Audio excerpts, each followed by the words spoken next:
Yeah. So hello everybody and welcome. This is this subject matter of energy hygiene is one of my favorites. It's also one of the most fun for me. So I'm really glad to be able to share it in this venue. I've done it before in groups and at the library and all different places. It's one of my presentations. So to be able to do this, it's really great. Feel free to note your questions, like Ryan was saying, that little bubble in the left-hand corner, feel free to note your questions. I am going to answer, I plan on having time at the end of our conversation here to answer your questions, and I really welcome them. If there's any questions that I don't have time to answer, then I will definitely answer them by email to you. So this is my second online session, and the first was, the core of the first was conscious relationships, which is one of the things that makes my heart sing. We did the online session on personal boundaries, which is very important, needful in order to have conscious relationships. In order to have personal boundaries, though, what I'm noticing more and more is that it's becoming very important that we accept ourselves. And that is, at least for us Westerners, that seems to be a very, it's very often it's a very difficult thing to do. We always seem to fall into a situation where we go, oh, but that part, I don't like that part of myself, and so I am going to, either ignore it or rail against it or try to excise it. And I've noticed more and more that the more we do that, the more we can get into problems of really not being able to be present with ourselves, loving ourselves. And if we can't be present with ourselves and love ourselves, then we have a really hard time being that way with other people. So since conscious relationship is so important to me, I'm realizing more and more that self-acceptance is actually even more important, so that I can learn to really be compassionate and loving to even the nitty-gritty parts, even the parts that aren't pretty at all, to be able to work on accepting those. So that is the premise for this energy hygiene. So one of the main things in self-acceptance is to start to cultivate being responsible for our own energy. And that happens in many ways. It can happen through relationship. It can happen through, we might even look at energy as, being able to pay your bills, right? Because money is energy, so we hear. And so paying your bills and making sure that you keep that tip-top shape is important, and that can be considered taking responsibility for your energy. We also, taking care of your energy is also about taking care of yourself and taking care of your body. And, we're all raised, hopefully we're raised, like, for example, we're told, please brush your teeth once a day at least, maybe even twice. Exercise on a regular basis so you keep the temple of your body, wonderful, and connected to you, and be able for it to work correctly. We're told to, bathe correctly and bathe on a regular basis as well. So taking care of ourselves and having a really good self-care regimen is also very important in the self-acceptance piece. And what we've noticed in the past couple of decades is that what's been mainstreaming has been quantum mechanics and quantum field stuff and quantum physics. And one of the premises of quantum physics is that 99.9% of an atom is space. And less than 1/10% of an atom is matter. And since I believe in holographic belief systems, in other words, what happens in an atom happens everywhere. And so what we're understanding is that 99.9% of what is happening around you is happening in the unseen. And it's happening around us in the unseen. It's unmanifested as of yet, or it's taking place where we don't see it, hear it, physically feel it, smell it, or taste it. And so that's a lot.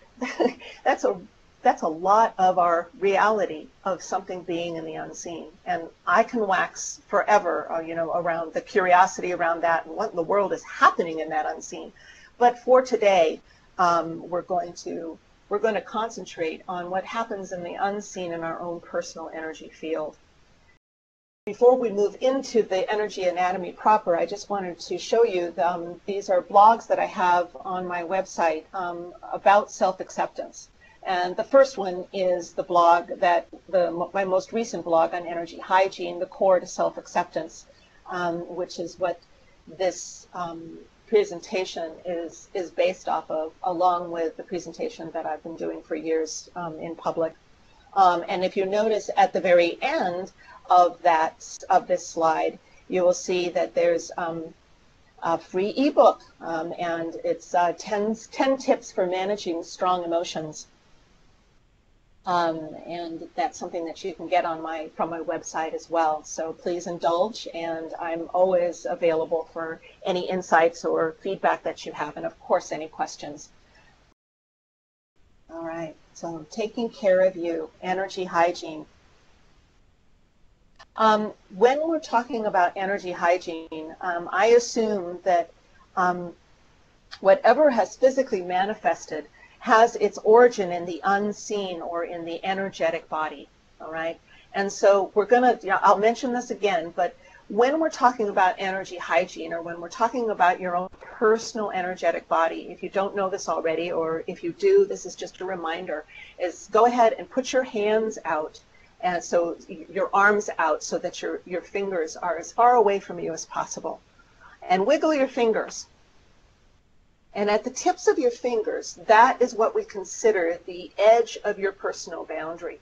And so that's this area that we are going to be working with today.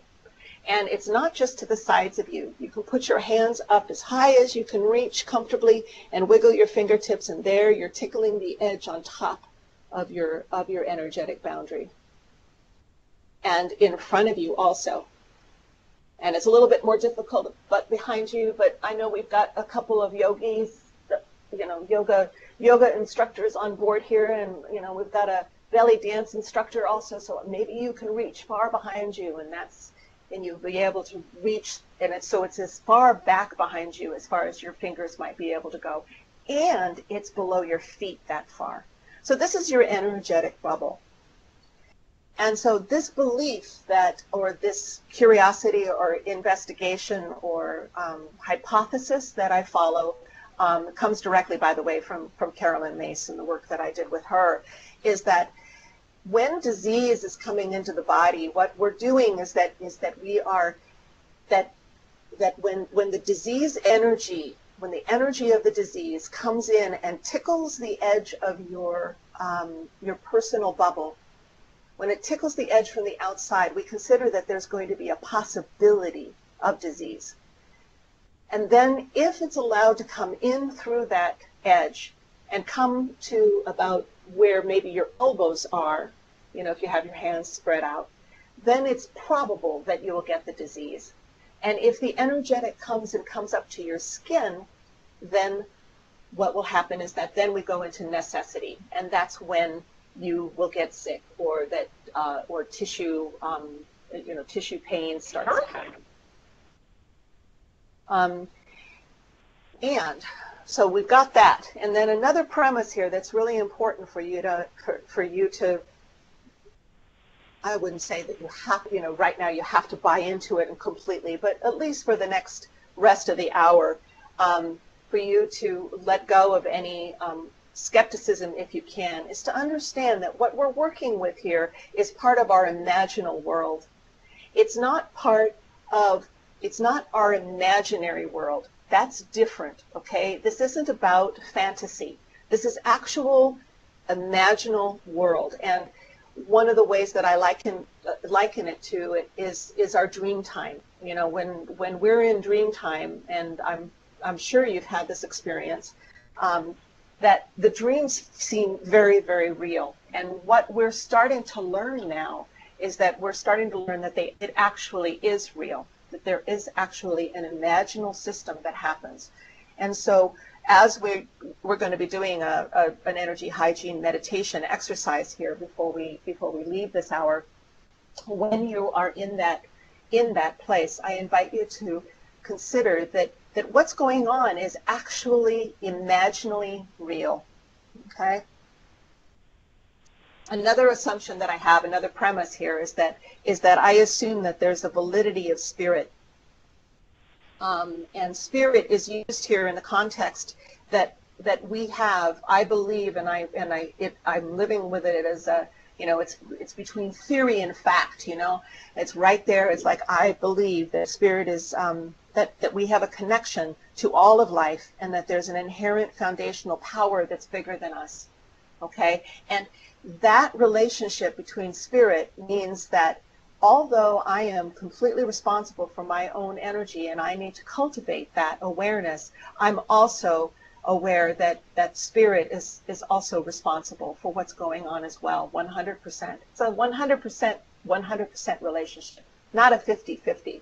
And welcome to the imaginal world, because, how can you have more than 100%? Well, you can in this world. It's possible. And then before we really move into the energy hygiene experience, there's a couple of things I want to talk a little bit about the physiology of the intuitive system, and in here, intuition and energetic are synonymous, right? Spiritual as well, when we're talking about the physiology. The intuitive system is based on the spirit's inclination to protect oneself before helping others. So this is a cultural contradiction, all right? At least in our Western culture. In our Western culture, we really are taught that that our spirit's inclination is supposed to want to help others before we help ourselves. But what we're noticing when we start to really dive deep into this, and we start to cultivate an attitude of neutrality and curiosity about what's going on, what we're noticing that could be, and it seems to be panning out for me in the few decades that I've been doing this work, is that what's most important is that for you to realize is that your spirit's inclination is to protect yourself. And your spirit's inclination is to provide for yourself the things that you need to know in this lifetime. And it's from that awareness and taking responsibility and accepting, here we go back to self-acceptance.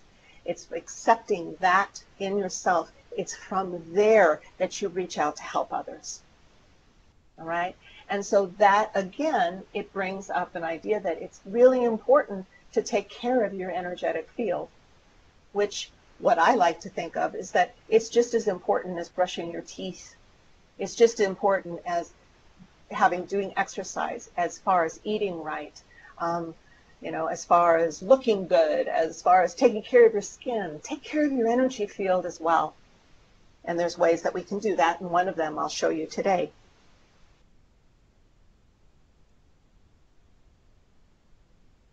So when we buy into the really strong cultural tendency to help others before we help ourselves, what happens is that we do what we can to overpower this natural tendency to take care of ourselves first.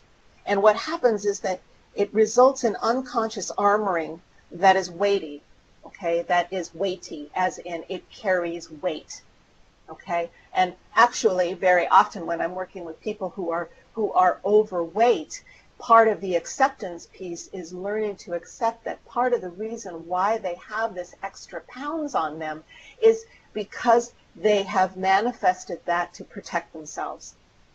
And so it's actually weighty. And when that unconscious armoring that is weighty happens to the intuitive structure, it will result in weighty tissue. AKA, it can be diseased tissue, it can be over fatty tissue, it can, heavy metals in the tissue. I mean, not heavy, no pun intended there, right? Okay, now, what I also want to touch before we move into the meditation is I want to touch on why we want to do this, Okay, and I want to talk a little bit about the caretaker, and I want to talk about caring for people. Okay, and it could be that this is just totally my agenda, but I have a feeling it isn't. Because I am a caretaker, I'm a healer. There's nothing that makes my heart sing more than working with people and to integrate primary spiritual values like compassion and tolerance and patience into their lives, and to hold a container that helps them feel safe to be vulnerable, to work through their belief sets that are limiting and causes a lot of pain. But what I notice with caretakers is that in our culture, or the way that we're taught in this Western society of ours, is that caring is synonymous with connection. And then connection becomes synonymous with enmeshment, meaning that not only do we connect, but we actually kind of move into each other's energy.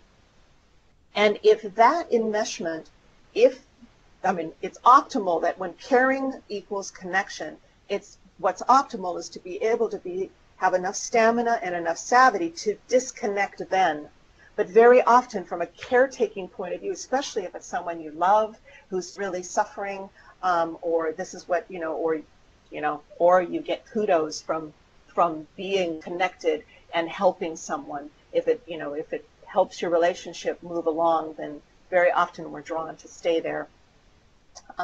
But when it gets to enmeshment, if there isn't some conscious intention to unenmesh, to disconnect, then what happens is that energy debris comes into your energy field and it sticks there, and it becomes problematic, and it can lead to, one of the main things that it can do is that it can keep you from learning to be aware of disease impulses happening at the very end, at the very edge of your boundary. Another thing that can happen too is that if you're not a caretaker and you just really don't like being around people who need caring, is that you can draw your energy field right next to your skin, and then there's not much space for that energy impulse to move from the outside to the inside. There are a few ways that you can, and I'm sure maybe you come up with them, and please write me and tell me what other ways that you might clear this energy debris. A couple of ways that I know the best way to do it is exercise, regular intentional exercise, when I'm intending to take care of myself and intending to check in with myself. If you take a run and plug in your iPod and listen to music without taking care to be aware of your body, you don't get so much bang for your buck, though it can help.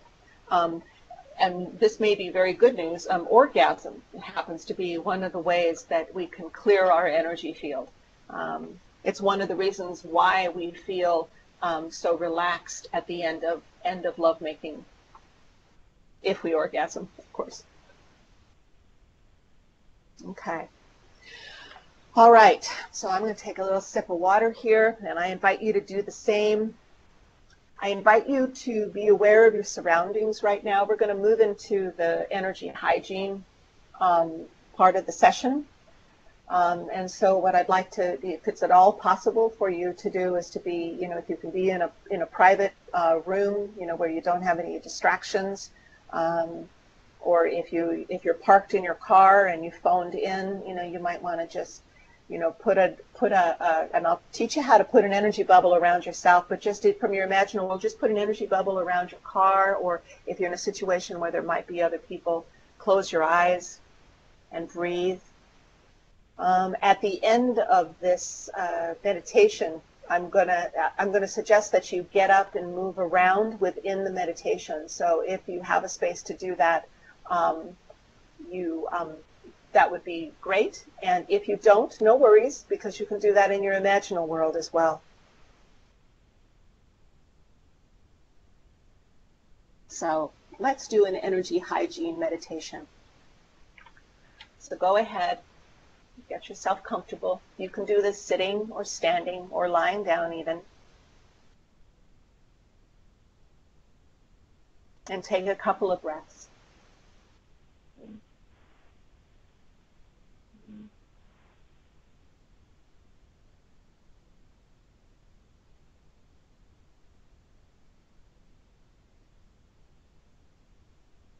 And with each breath in, invite awareness of yourself. And with each breath out, invite whatever thoughts or what's going to happen at 12:15, at 1:15 today, in other words, after the session, invite that to let it go. Just for this time. Anything that's distracting you from being with you, let it go and breathe.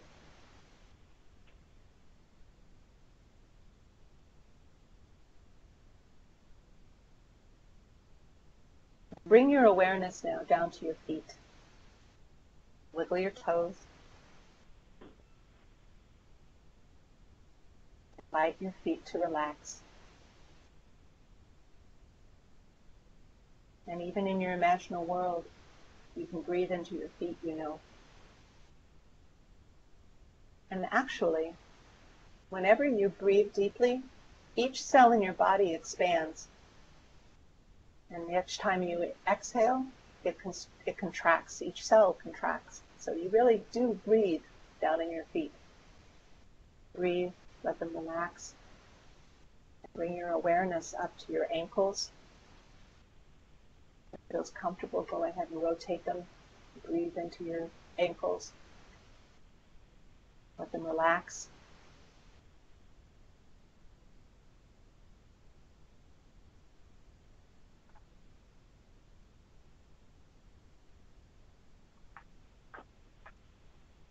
Bring your awareness into your lower legs. Breathing into the muscles there, relaxing them.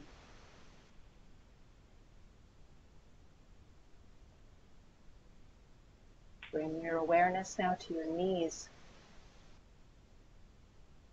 It feels comfortable to just touch them gently.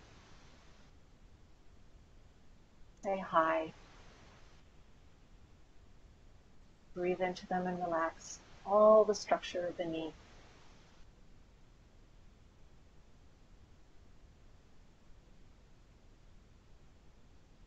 Your next breath, bring your awareness to your thighs. Large muscle groups here. So take a couple of breaths and ask them to just let go.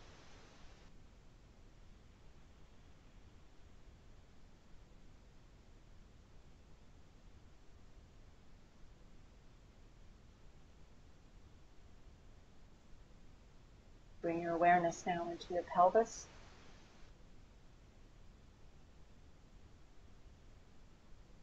Hips, the lower back, really lower back, sacrum area. Breathe space. Breathe relaxation, inviting all the organs there to let go. Space between your hips.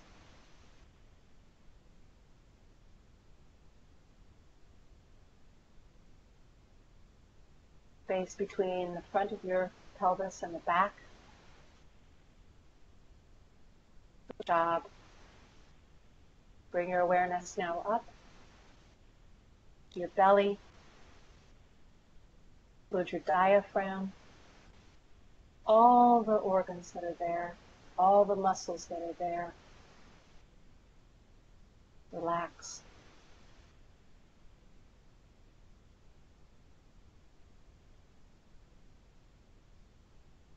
Get your back and spine.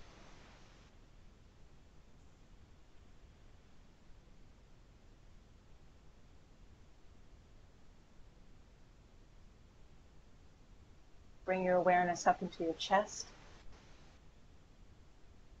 shoulder girdle,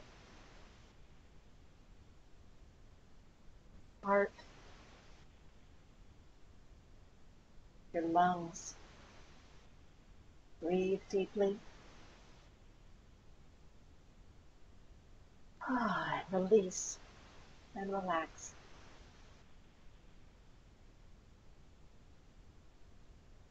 Move your shoulders a little bit. Maybe that movement might actually put a little undulation all the way down into your tailbone. Back up to your shoulders. Bring your awareness now up into your neck.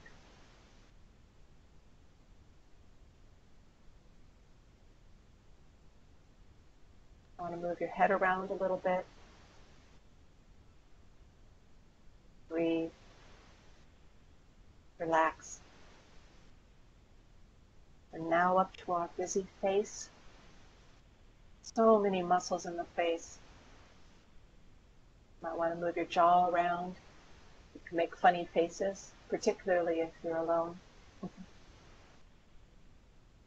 Breathe into your face, your eyes, your nose, your ears, brain. Now your scalp. And relax. Bring your awareness. Start to breathe. You're going to breathe down a little bit, down to your neck, into your shoulder girdles, and now down your arms. Shoulders proper. Breathe space, relaxation. Your elbows. The muscles in your forearms. Your wrists. And your blessed hands. These structures that help you manage life in so many ways. Each finger. You might want to move your hands around. Fingers. Breathe into them.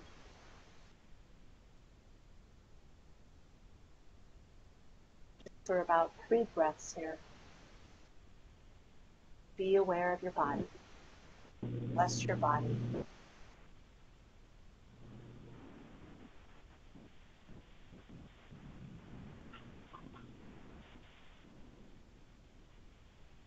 As you're breathing, Brian, we've got some background noise going on.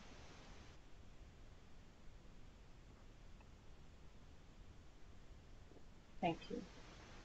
All right. Now, I want you to bring your awareness into your head. This is what I call your room in your head. And it's actually, imagine a room. You can furnish it any way you like.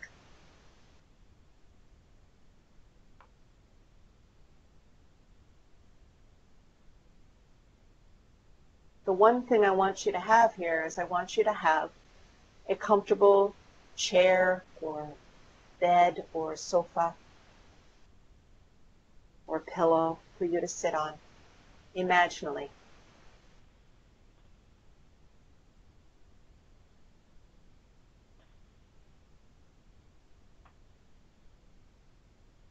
When you get that picture, you're going to realize that what you can do, one of the things you can do here is that you can start making what we call a grounding cord.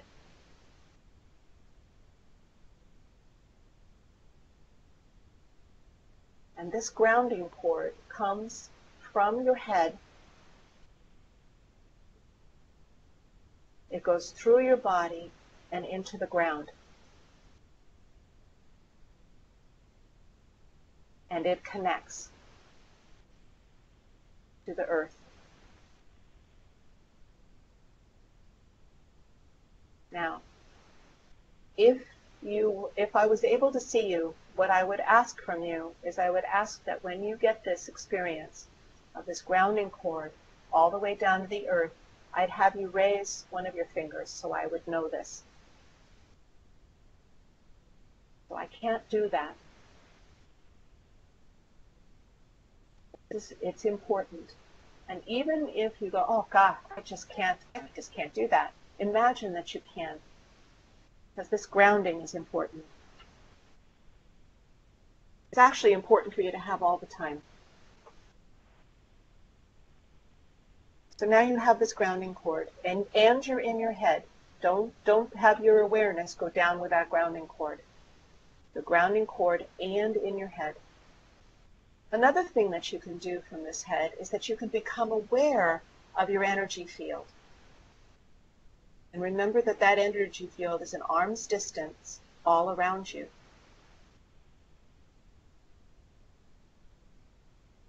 Notice that it's a color. And for this exercise, it's a bright color. Whatever color you like.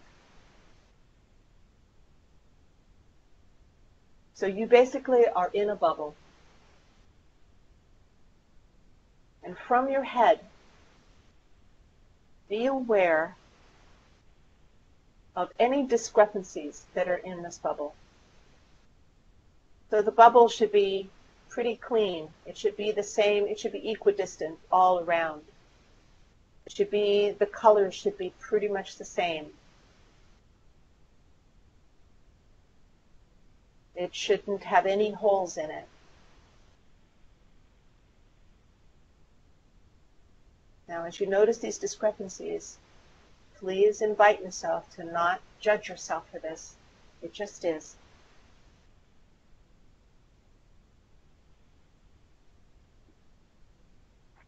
Now you're back in you're still in your head, in that room in your head.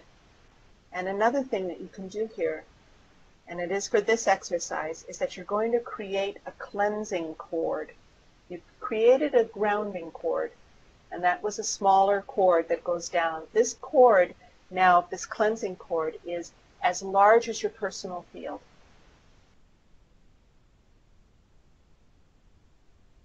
It's the same circumference as your personal field, or actually, and this is another word that we use, is aura. And you send this down to the earth too. Stay in your head though. Don't go down with it.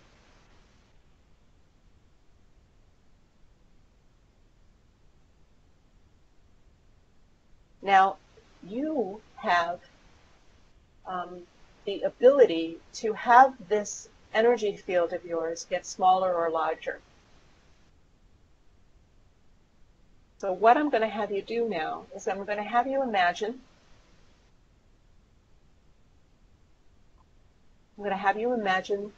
taking all the energy, all the color that's in your bubble and send it down through that cleansing cord into the earth.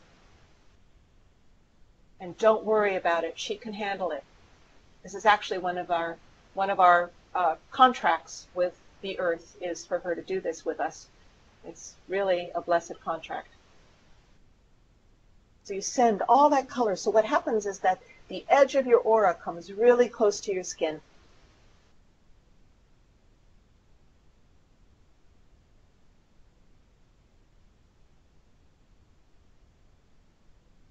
And then in the next couple of breaths, invite your energy field to pop out. Now, you can actually make it go pop, right? That's one way that you can do it. It can be fun. It can also be a little disconcerting. Another way that you can do it is that you can breathe into it like you would a balloon and invite your energy to open up, open up, open up until it gets to its full distance. And you'll notice that the color comes. Chances are it's the same color. It might be a different hue, it might be a different color, but the color comes. And now breathe. Here is your clean, cleansed aura. Your clean, cleansed energy field. Revel in it.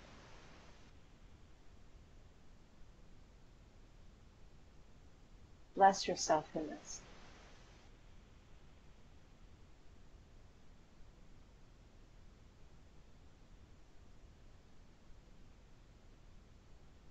And you still have the cleansing cord there, and you still have your grounding cord, and you're still in the room in your head. Breathe.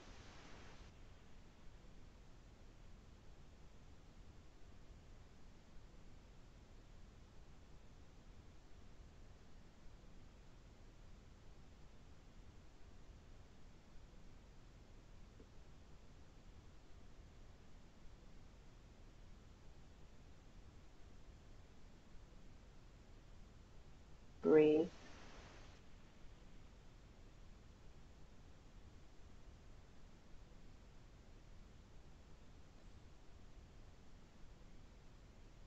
All right. So we still have a little work to do here. What's very, very important now is for you to release the cleansing cord. It can just melt away. It can sink into the earth.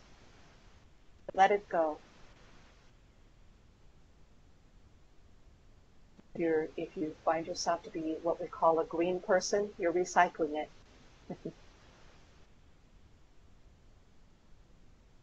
Let it go. But keep your grounding cord. By the way, you always keep your grounding cord.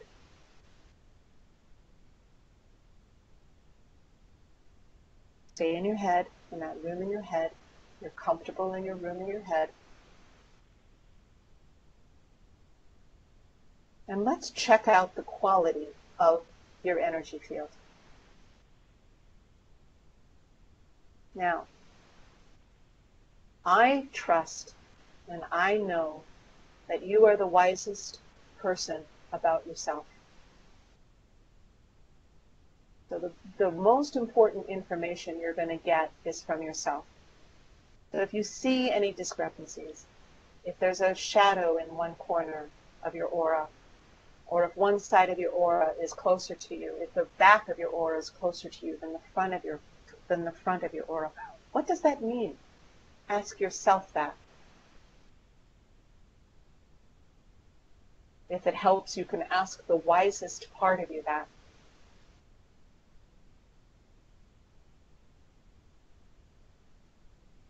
Breathe.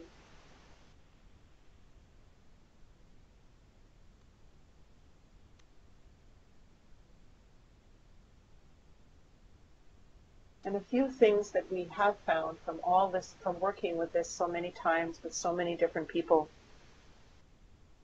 is that very often, if your aura is too big, if it extends past your fingertips, there might be a possibility that you tried too hard. And the operative word there is hard. So what if you softened? For those of you who have an aura that is too big, what if you softened? Softened with yourself.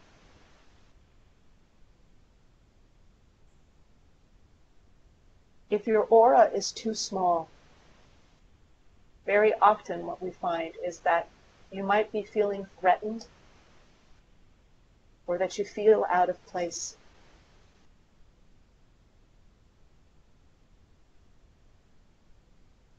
Also, if you have holes or a missing piece, what that could mean is that you are losing your boundaries, or you're handing them over to other people. In the New Age languaging, you're giving your power away. Now, these are just possibilities. Check it out with your own wisdom that is the most important. You're still in your head, still in the room in your head. You still have your grounding cord, and you have this energy field that you just cleaned. Now, I'm going to invite you to do something here. That it's important to realize that you can carry this bubble with you. It isn't just when you're stationary. So if you feel like it, and it's just an invitation, you don't have to do this, and you can do it pretty much in any way that fits for you, is to get up and move around and realize that you're still in the center of that field and that you still have your grounding cord. Your grounding cord, it's a tether, but it is a tether that moves. Again, welcome to the imaginal world. So much is possible here.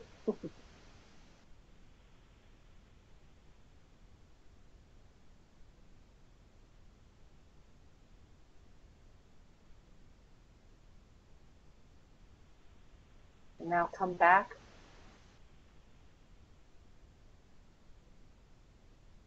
Remember, you can just notice. It's like, oh my goodness, did I lose the aura? Did it change?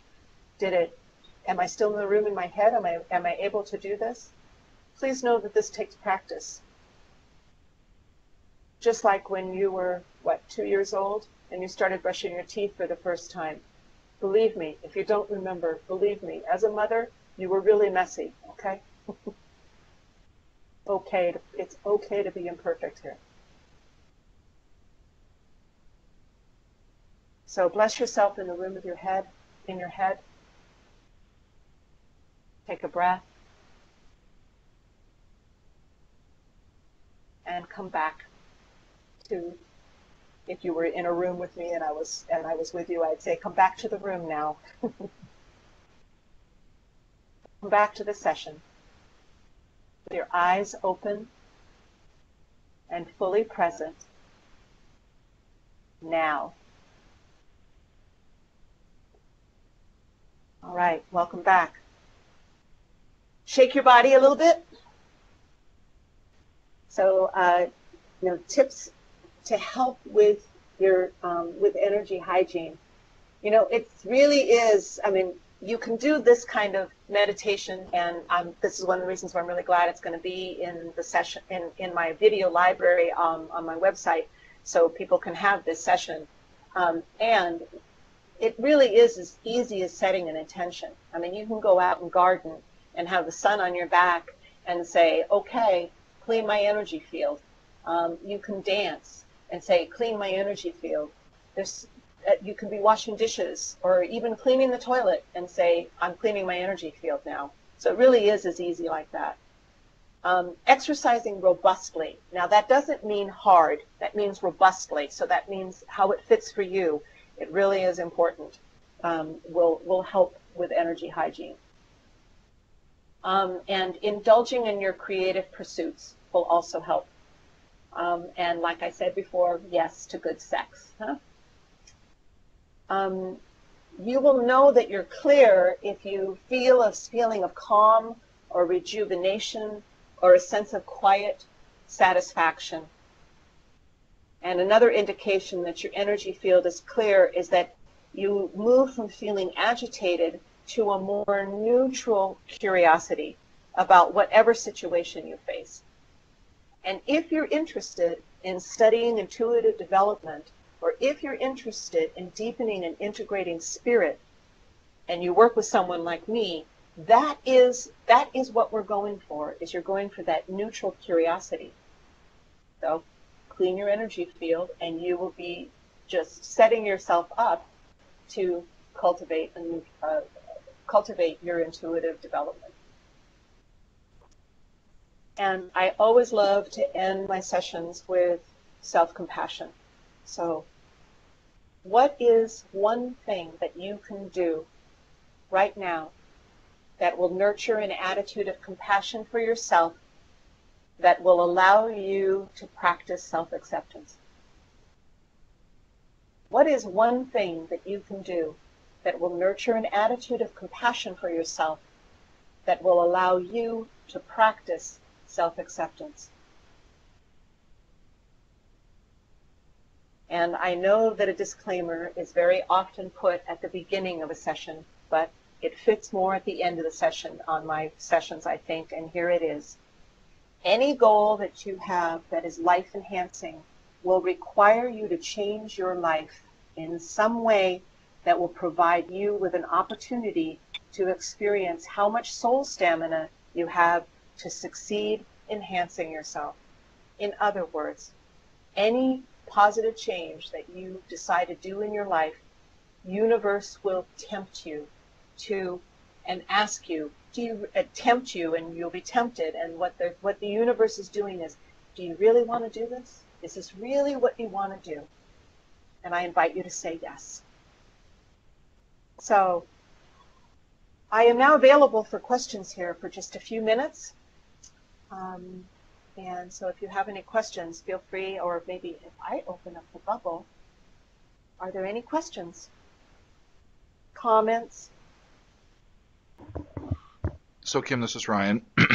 So the one thing that I guess came up for me during the self-meditation was what I heard you saying, well, actually it was even prior, is that this can greatly obviously impact our health. I mean, is it fair to say, and I'm definitely one of these people who's a caretaker, that I carry around a lot of that energy and probably could um, do some damaging health things in regards to things like, my back constantly hurts, for example. I mean, are those things, I'm hearing you say they're tied together. I always feel like they have been, but Mhm. and is that fair to say that if, I would have, I guess, a cleaner energy hygiene, probably a lot of my health things would also, well, again, I mean, I do have to take care of myself, but they would probably be a lot easier to manage in my own life. Would that be fair to say? Yes, I do think that that would be fair to say, Ryan. The thing is, though, is that you have to beware. And when I say beware, I mean be aware, okay? Hmm. Be aware that, it isn't like the consequence of having a clean energy field means that your health is going to be better. Yeah. One of the consequences that happens with a clean energy field is that you become aware of where you are losing your power. Okay? You Yep. become aware of where you allow yourself to take on other people's stuff. Yeah. Okay? So having a cleaner energy field will allow you to say, that's a piece of work for me. Yeah. How do I stop from taking on other people's stuff? Right? Yeah. So you can, it really can help. Yes. I mean, if you start cleaning your energy field on a regular basis, you should feel, and remember that the body lags, okay? Yep. So, and I was told once that it lags like 9 months behind, okay? So it might take like 9 months of this for you to see a result, okay? Yeah. It might take a little shorter, it might take a little longer, but it takes time because the body is literal, and the literal energy is the slowest. Hmm. Okay, but so it will help. It'll help symptomatically. But if you keep on taking on other people's stuff, if your boundaries are sloppy, quote unquote, right? Um, it will keep on happening, right? And so then your back might continue to hurt. Does that make sense? Yeah, totally. Yeah. Thanks for the question. Good question. Hari also has a message here in the window here, Kim, noting so the main points here, just in review, are relax body progressively, set grounding rope, look at the bubble, bring it in close to body, and send it outward.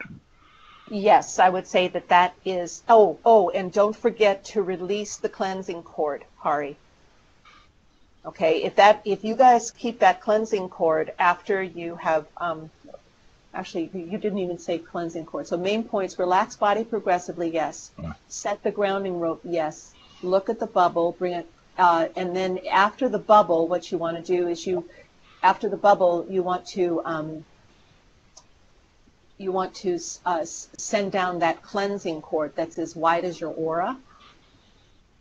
And then and then that bringing it close to the body, that's taking all the energy, that's all the stuff that's that you're cleaning in your aura down and down and out, and that's bringing it close to your body. And then send it outwards. It can be a pop, it can be, it can be however you're blowing up a balloon, and then release the grounding cord. And then I think really another important piece is to spend at least a few breaths reveling in it. And another way, and as a practitioner, the reason that we do that is that it actually anchors the experience, so you get more bang for your buck. Thank you for asking for that, Hari. Great question, Hari. Any other questions that are out there? And okay. Go ahead. All right. This is Carla. Hi, Carla. Hi, Kim. I'm just still kind of in this very relaxed state, so it's hard to even speak. I very much enjoyed it and had some new sensations. I found that because I'm in a new culture here with a lot of protocol and wanting to do things right, that whole need to be accepted and included. And then along the way, well, because I don't know all the rules, I find myself, recently I kind of got in trouble for something. And many were very, it's okay, you were innocent, you didn't know. But some were, you should have known, you caused disgrace to, others. And I was just sick to my stomach, and I sat there breathing heavily. It was an event that, I was surrounded by people, and I was sweating and panicking a little bit, and I just recognized what was going on, and then I just brought the information back in. I really was innocent. I didn't know what was expected of me, and I didn't mean to cause harm. And that was a beautiful kind of turnaround, I guess. But I guess my question is that I even get into those situations, so it feels like there must be holes in my bubble that I need to work on strengthening. So what would you suggest for that? Practice. Yep. Really, truly. Really, truly. Practice doing this. Practice that whole moving your aura in and out. Do it on a daily basis for a month. Even when you don't need it. Put it in your calendar. Give it a try. Because then what can happen is that, and please check back in with me, the next time you are in that kind of situation, what you will have is that you will have a resilient energy field. Yes. Mm-hmm. And you will be able to communicate with it when this kind of energy comes towards you, and you'll have more options. Yeah, Carla, it almost sounds to me like your field was being tested a little bit, right? So, yes, even though you did everything you could do, right? So, yeah, right, right. I believe that is correct. We are tested as we move, we take risks and move into new directions or experiences. And what was safe before, now suddenly it's a whole new location and place with different rules. It just has to be kind of that aura has to be tightened up a little bit more. I get that. Thanks. Or another way of saying it is that your relationship with your aura needs to be tightened up a little bit more. Okay, it's not so much the aura needs to be tight. Okay, I know that I might be splitting words here, but words are really important, especially when we're working in the imaginal world. Okay. Right. So the aura, optimally, the aura is relaxed and resilient and moves, right? But your relationship might need to be whatever defined tight for you, because to tighten up is not necessarily a negative thing, and I have a feeling with you it isn't. Okay. But what does that, really unpack those words and work on that relationship with yourself. Okay, yeah, that sounds like a good project right there for me. Yeah, keep in touch. Yeah, keep in touch, Carla.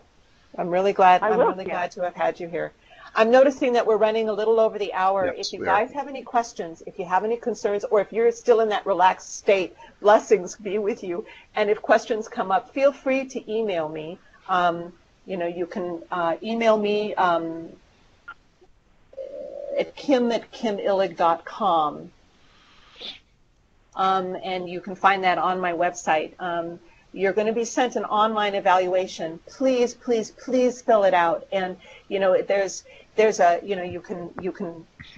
will have the space to actually write your concerns or your comments or feedback. So please take the time to do that. It would be so helpful. It would be very helpful for me and my team. You visit our blog and follow us on Facebook and Twitter. My gift to you guys is that I'm offering you a coupon. I'm offering you two, actually. There's if you go and you go into kimillig.com/buy a session, you enter the coupon below of SEPT September, basically SEPT 50. If you do it by tomorrow, you will get $50 off any session. So that includes a single session or a 3-session package. So by all means, take a look at it and have some spiritual integration sessions with me, which is where I work with you on really integrating basic spiritual values of compassion, tolerance, patience, and to really invite you to generate great enthusiasm to do that kind of work. The second code is actually a code that is all the time there, and you can pass it forward. Please do. And that code is FIRST 25, and first 25, and you put that coupon code in at kimillig.com/buy-a-session. So thank you so much, everybody. Fill out that evaluation. It was really great to be here, and I'm so honored by you giving your time today at lunchtime, at least Pacific time, lunchtime. And thank you, Ryan and Tiana. Welcome, Kim. Our honor. Thanks, everybody. Have a great day. Thank you.